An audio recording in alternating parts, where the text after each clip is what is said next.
were both products of the Dust Bowl in North Arkansas in very eastern Fulton County, which is actually on the Sharp County line.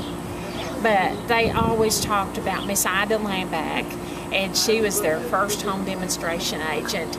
That was probably in the late 1920s. But she was the first woman in Fulton County that ever had a car, and it was like a big novelty, Miss Lamback. And so they were all excited, and both my grandmothers were in home demonstration club in Pleasant Ridge in eastern Fulton County.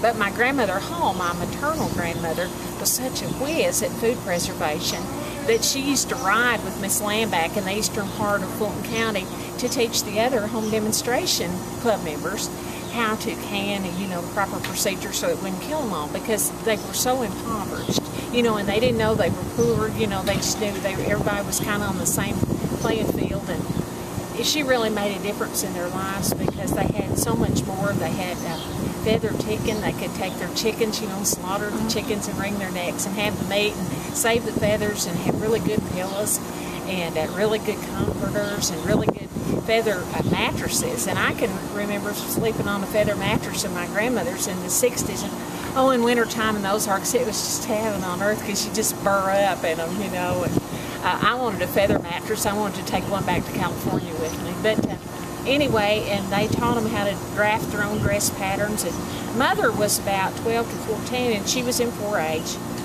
But she also was really involved with Miss Lamback and with her mother, and she'd go with them and she'd help them, and she'd be their assistant.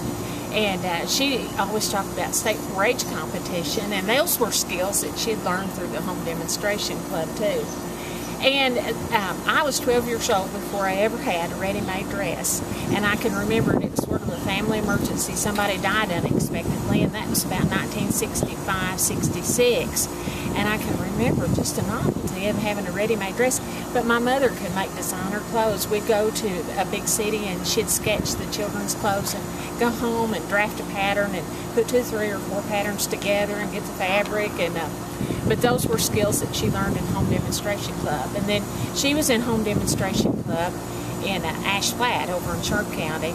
And her goal in life was to be a home demonstration agent like Miss Lamback, but she couldn't because there was no money to go to college. And she did get to go to college at Batesville through the NYA program, but they didn't have home economics, and that was always her dream. But it was really my dream when I got older, and I gave up a job teaching high school English to go to graduate school and become an extension agent. That was what I wanted to do, and it's been a life-altering experience for 3 generations.